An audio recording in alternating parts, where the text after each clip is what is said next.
ये बात आप जरूर स्वीकार करें कि सोते समय आपको बहुत सावधान रहना है।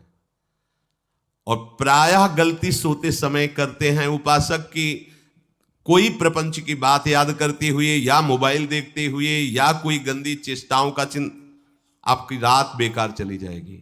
अगर गंदी चेष्टा हो गई तो सुबह भी बेकार हो जाएगी, दिन भी बेकार हो जाएगा, निरुत्साहित हो जाओगे।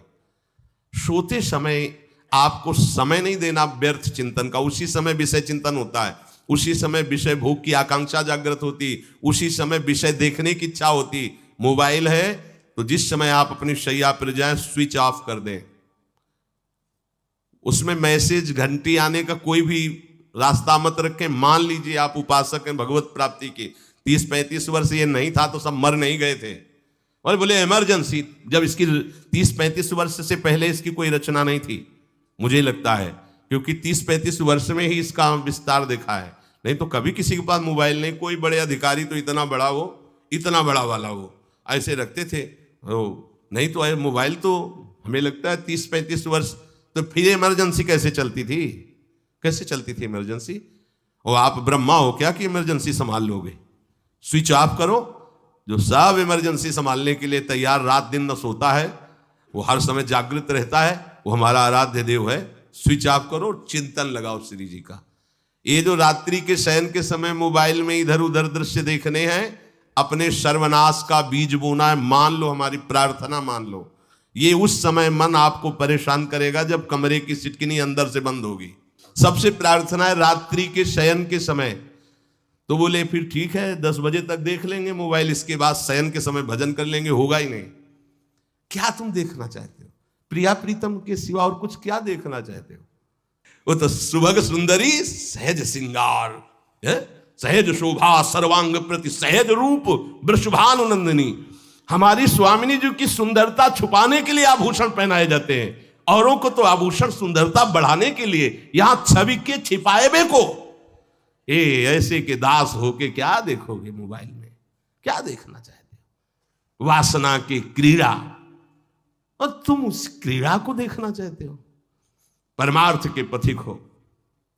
देखना है तो प्रभु को देखने की वृत्ति रखो, अन्यथा मूंद लो आंखें। प्यारे, महान फल प्राप्त करोगे। सबसे प्रार्थना है एकांत में मोबाइल रूपी दुश्मन से बचो। क्योंकि जब आप गंदी बात कहीं देखोगे तो आपके अंदर वैसे ही चिंतन बनेगा, वो ऐसे ही लगेगा मैं भी ऐसा करूं, मैं भी ऐसा भोगूं, मैं भी ऐसा देखूं। मान लीजिए आप, जब हमारे शास्त्र कहते हैं कि पशु पक्षियों के मैथुन को भी नहीं देखना है, अगर ऐसा एक बार दृष्टि पड़े तो मानसिक प्रणाम करके दोबारा दृष्टि ना देना। और आप मोबाइल में ऐसी चेष्टाएं देखोगे, कैसे आप भगवत भजन करोगे? कैसे भगवत प्राप्ति का उद्देश्य रख पाओगे? ये कलयुग की बहुत महीन चाल है कि उसके बिना काम नहीं चलेगा और हम तुम्हें काम से युक्त कर देंगे। इसके बिना काम चलेगा नहीं, तुमको रखना पड़ेगा। और जब तुम इसे रखोगे तो हम काम अपना कर लेंगे। कलयुग ने कहा हम अपनी व्यवस्था बना लेंगे। यहां कह रहे जब आप नींद में जा रहे हैं तो बिल्कुल मानो मृत्यु शैया पे जा रहे हैं। आपको उस समय नाम जप में बहुत ध्यान देना है, कहीं मन बहक ना जाए। तो क्या होगा, 5-6 घंटे जो आप लेटोगे ना, वो भी भजन हो जाएगा। हमारा जो सततम योमाम स्मरति नित्यशा है ना, ये पूरा हो जाएगा। नहीं, उस समय हम सो जाएंगे तो हमारा 6 घंटे का भी योग हो गया, 6 घंटे भजन रुक जाएगा।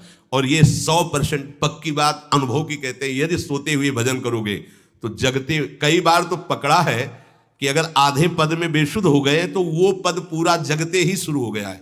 मतलब बीच में स्थिति भागवती की रही। जैसे बेहोश करते समय हमने कहा था जब ऑपरेशन के हमें बता देना, तो उनका बाबा अब इंजेक्शन लगाने वाले हैं तो वो 1 मिनट हमें केवल दीजिए, अपनी चित्तवृत्ति। तो जब होश आया तो वही पहले चिंतन चल रहा था, वही चिंतन।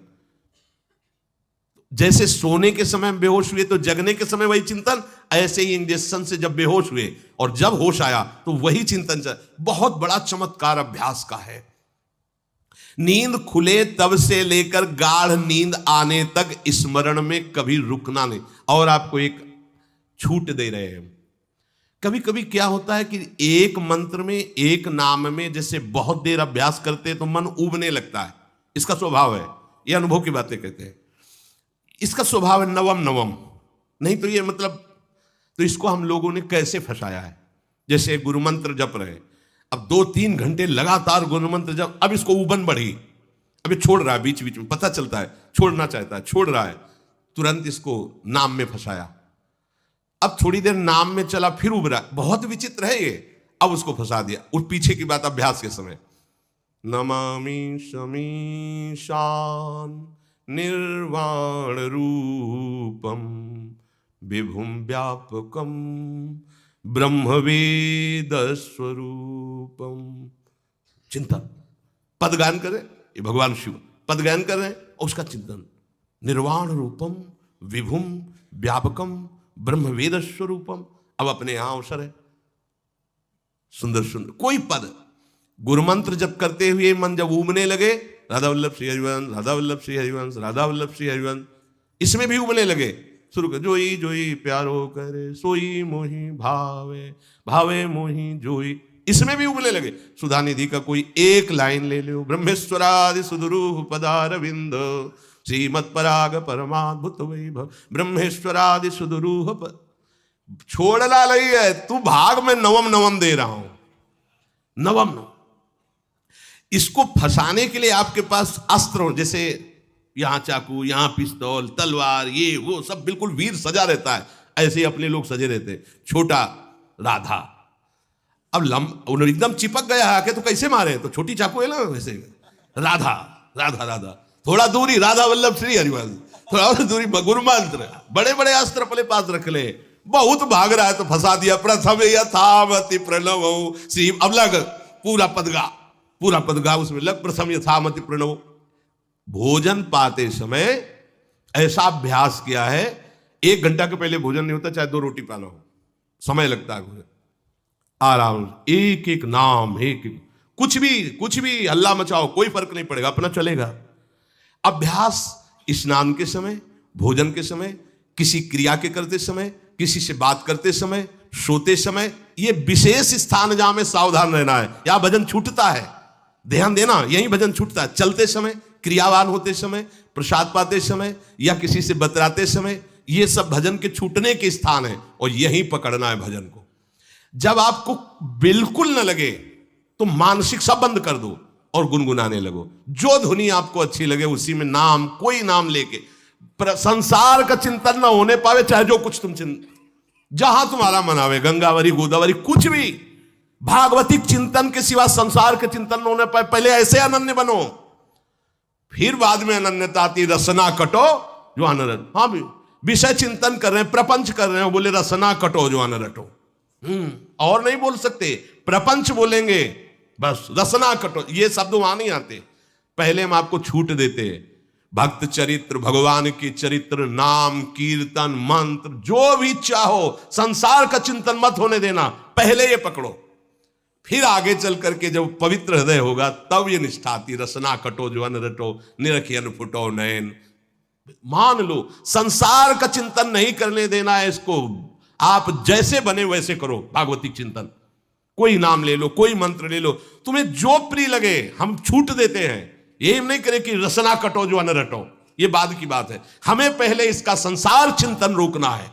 कैसे छूटेगा, कैसे छूटेगा, हमें ये पकड़ना है, नहीं तो निष्ठा की बात, जो हरि नाम जगत त्रिशिरोमणि वंश बिना कबहू, हरिवंश बोलेंगे नहीं, हरि बोलना नहीं है, हरि बोलना नहीं, क्योंकि जो हरिनाम जगत शिरोमणि वंश बिना, हरिवंश बोलना नहीं है, क्योंकि प्रपंच में रति। तो क्या करो, जो तुम्हें प्रिय लगे पहले उसे पकड़ो।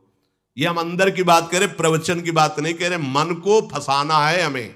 राम कृष्ण हरि जहां लगे इसको लगा, पहले इसको फंसाओ, संसार का चिंतन न होने दे, गीता भागवत भक्त चरित्र कुछ भी कहीं भी इसे फंसाओ, पहले संसार का चिंतन न होने दो, फिर लाओ इसको घुमा के निकुंज वाटिका में, फिर तो भागेगा ही नहीं, फिर नहीं भागेगा। अब सीधे निकुंज वाटिका में किसी महाभाग्यशाली गुरु आश्रित का लगेगा, अन्यथा बहुत प्रपंची मन है, आप आश्रय इधर का लोगे, प्रपंच का चिंतन करोगे, बात बनेगी नहीं। चिंतन छोड़ना है हमें, जैसे बने तैसे संसार का चिंतन छूट जाए तो हम विजय को प्राप्त होंगे। ध्यान दीजिए, इस परमात्म तत्व को वही प्राप्त कर पाता है जिसका राग बीत गया है, खत्म हो गया है, वैराग्यवान।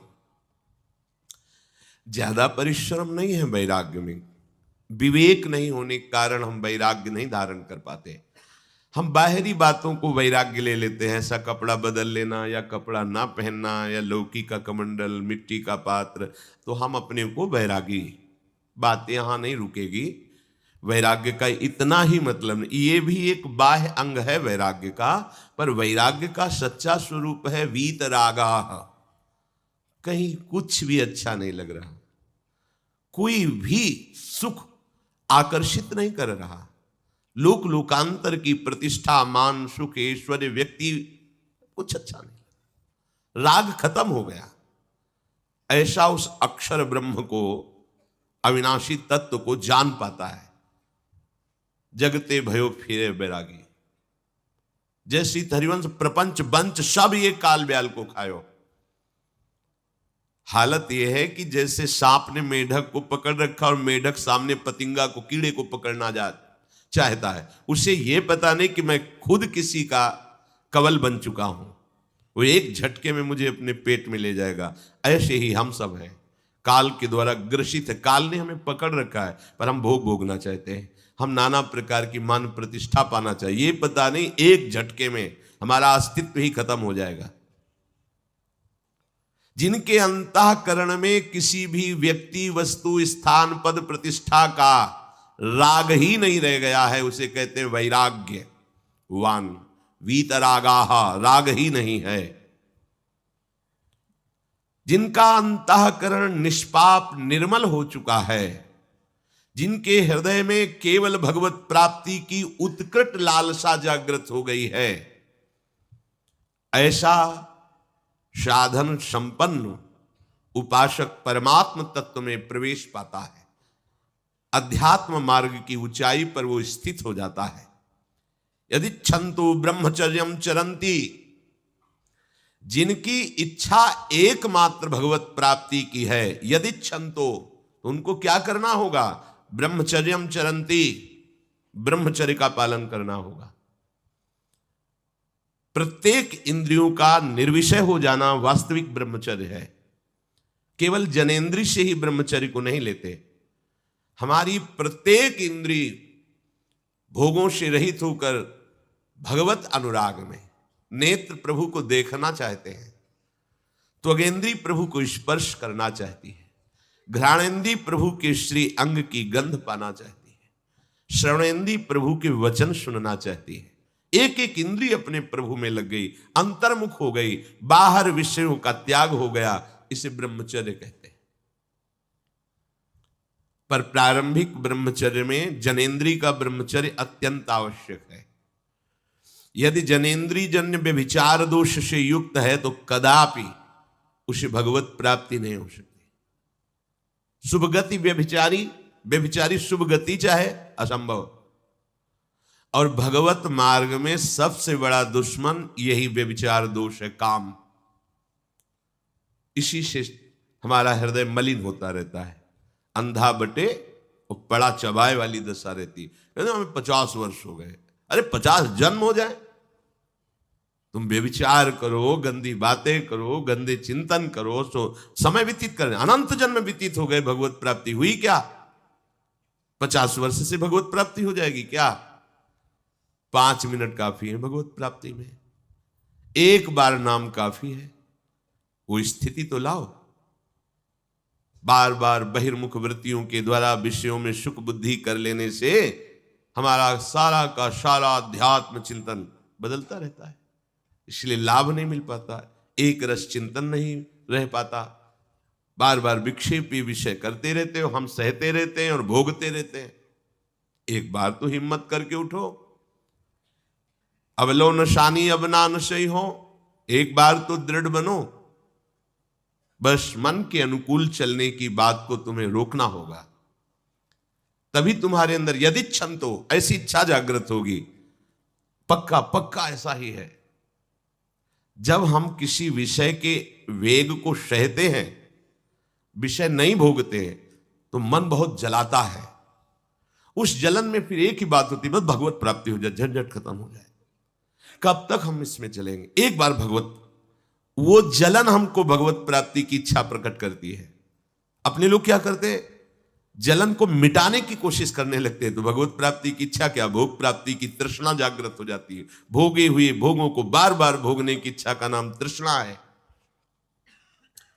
बाहर और भीतर से कोई सहयोगी नहीं, जल रहा है उपासक, तब रास्ता निकलता है भगवत प्राप्ति का, तब इच्छा प्रकट होती। अब नहीं, बहुत जल लिया, अब तो केवल प्रियाजू के समीप जाना है, अब तो प्रभु के सानिध्य में रहना है, नहीं इन भोगों की जलन में जलना है। पर यहां तक पहुंचने के लिए जलना होगा, तभी लिखा सहित सहित बाढ़ भगति तास्तितिक्षस्व भारत, क्योंकि आगमा पाइनो अनित्यास, ये नाशवान काम क्रोधादि तुम्हें प्रेरित करेंगे, तुम इनके वेगों को सह जाओ, ये स्थायी नहीं है। आगमा पाइनो है, आने जाने वाले हैं, और ये सहन करने से नष्ट होते हैं, भोगने से बढ़ते हैं। यदि छंतो, अगर भगवत प्राप्ति की इच्छा है तो ब्रह्मचर्यम चरंती, ब्रह्मचर्य का पालन करना ही होगा, इसमें कोई गुंजाइश नहीं, क्योंकि आप चल ही नहीं सकते। ध्यान से सुन लो, ये मनोरंजन का मार्ग नहीं है, इसमें मन ही मार तनहारिक वृंदावन में गाज, इसमें मन मारना होगा। प्रायः ये मन को दुलार करने वाले लोग कभी भाग्य से सत्संग में भी आ जाते हैं, कभी श्री विग्रह के दर्शन करने भी मंदिर पहुंच जाते हैं, कभी तीर्थ याटन भी करते हैं, पर इनका कोई लक्ष्य नहीं होता। आज सुन लिया सत्संग, बढ़िया है, लक्ष्य नहीं होता। यहां लक्ष्य वालों की बात हो रही। यदि छंतो, यदि तुम्हारी ऐसी इच्छा जागृत हो रही किसी जन्म में भगवत प्राप्ति करनी, तो ब्रह्मचर्यम चरंती, आप सच्ची मानिए, जिसके निकालने में तुमको सुख की अनुभूति हो रही, उसको रोकने में कितनी सुख की अनुभूति होगी। उन्मत्त हो जाओगे, बहुत जल्दी आपके सारे के सारे करण भगवदाकार होने लगेंगे यदि आप ब्रह्मचर्य का पालन करेंगे। शरीर स्वस्थ, हल्का, मन प्रसन्न, नींद आदि पर विजय, कितने गुण ही गुण। और ब्रह्मचर्यहीन आलस्य, प्रमाद, भोगों का चिंतन, मन का डिप्रेशन में पहुंचना, कमर में दर्द, टांगों में दर्द, सर में दर्द, घबराहट होना, बिना किसी कारण के मन भयभीत हो रहा है, भोजन अपच हो रहा है, बिना किसी प्रक्रिया के वीरनाश हो रहा है, बिना किसी प्रक्रिया के। काहे को मृत्यु स्वयं स्वीकार कर रहे हो, ये मृत्यु है। चाहे भगवान दत्तात्रेय जी बोल रहे हैं या भगवान कपिल देव जी बोल रहे हो, जब उपासक को संबोधन करते हैं भगवत प्राप्ति के लिए, तो कहते हैं कि इस भोग वृत्ति को साक्षात मृत्यु रूप देखो, ये मृत्यु है तुम्हारी। जब शरीर राग त्यागना है तो तुम शरीर से भोग भोगोगे तो आसक्ति शरीर की पुष्ट होगी, आसक्ति भोग सुख की पुष्ट होगी, है नहीं। कितने दिन शरीर रहेगा, कितने दिन भोग रहेंगे। विचारवान बनो, ब्रह्मचर्यम चरंती, ब्रह्मचर्य का पालन करो। उपासक जो ब्रह्मचारी होता है उसका खिला हुआ चेहरा रहता है, जैसे कमल खिला हुआ, बिना किसी कारण के उसकी मुख मुद्रा में प्रसन्नता होती है। जो ब्रह्मचर्यहीन होता है बुझा हुआ चेहरा होता है, तेजहीन, बिना किसी कारण के वो शोकग्रस्त लगता है। बैठा है, आपको लग रहा है शांत है, लेकिन आप चेहरे को देखो, वो एक शोकग्रस्त है, कुम्हलाया हुआ चेहरा, अशांत चेहरा, मुख प्रसन्न, तन तेज विराजा। यह है ब्रह्मचर्यम चरंती, भगवत आराधन संपन्न उपासक का। जैसे आग में पैर रखते हुए कोई चले तो कैसे चलेगा, ऐसे ही ब्रह्मचारी की पहचान है। इतनी स्फूर्ति उसके अंदर होती, जैसे आग में चलने वाला पूरा पैर नहीं रख पाएगा, अगला कदम रख देगा क्योंकि ताप लग रहा है, ऐसे उसकी स्फूर्ति होती पैरों में। उसकी आंखें एकाग्र रहती है, चंचलता इधर उधर या बार बार झपकना यह विषयी पुरुष का लक्षण है। बार बार पलक झपकना यह विषयी पुरुष का लक्षण है। इधर उधर ताक झांक, चंचलता, ऐसा बैठे तिनका तोड़ रहा है, पैर हिला, यह सब विषयी पुरुष के लक्षण है। ये तो बिल्कुल साधारण स्पष्ट दिखाई देता है आदमी विषयी है या ब्रह्मचारी, एक सेकंड में लक्षण होते हैं। आपको जब भगवत मार्ग का अवसर मिला है तो गृहस्थ हो, संतान हो गई, ब्रह्मचर्य रहो, नहीं चाहिए संतान तो भ्रूण हत्या, गर्भ हत्या जैसे महापाप करने की क्या जरूरत है? उसी वीर से संतान उत्पन्न होती है जिसको आप नष्ट कर रहे हो, जिसको आप ऐसे पानी में बहा रहे हो, व्यर्थ फेंक रहे हो, तो उसको भ्रूण हत्या का पाप लग रहा है, तो तुमको पुण्य लग रहा है, वीरपात कर रहे हो तुम्हें भी वही हत्या लग रही है, क्योंकि उसमें वही जीवात्मा है जो मां के गर्भ में जाके बालक रूप धारण कर लेती है, उसको तुम नष्ट कर रहे हो। और बुद्धि भ्रष्ट हो गई है, समझ में नहीं आता, व्यर्थ में वीरपात करते हो, व्यर्थ में। तुम्हारा भजन बनेगा, तुम अध्यात्म के योगी बनोगे? मजाक है अध्यात्म का मार्ग। होश में हो जाओ, ये मन के दुलार को बंद करो। जब तक इच्छा ही नहीं भगवत प्राप्ति की, तो फिर तुम कैसे भगवत प्राप्ति कर पाओगे? भगवत प्राप्ति की इच्छा कैसे होगी जब तुम्हारी इस तरह से निंदनीय वृत्तियां हैं? इंद्रियों को दुलार कर रहे हो, मन को दुलार कर रहे हो, भगवत प्राप्ति चाहते हो, आचरण नीच और चाहते हो उच्च पदवी।